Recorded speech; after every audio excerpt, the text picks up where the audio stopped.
कोट bungalow reporter Nasrullah भंभरो की खबर मूजिब कोडी जी लग गोठ बैग मोहम्मद कांदड़ो में कांदड़ा बिरादरी जे पंज बिरादरी जे बा असर अली मोहम्मद कांदड़ो, अली मदद कांदड़ो, अली अहमद, अली शिराज अली, कमालदीन ऐं ॿियनि ख़िलाफ़ एहतिजाज।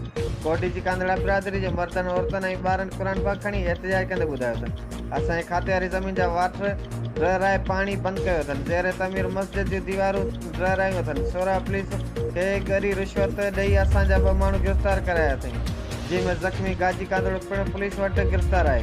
कोडी जी सोरहं पुलिस ॾींहुं राति घरनि ते छापा हणी घरनि खां ॿाहिरि राति गुज़ारण ते मजबूर आहियूं।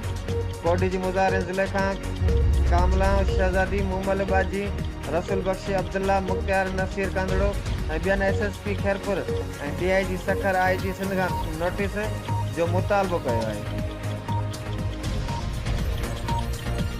मज़लूम मारवाड़नि जे हक़नि जो आवाज़ पहुचाए आला ऐवाननि ताईं।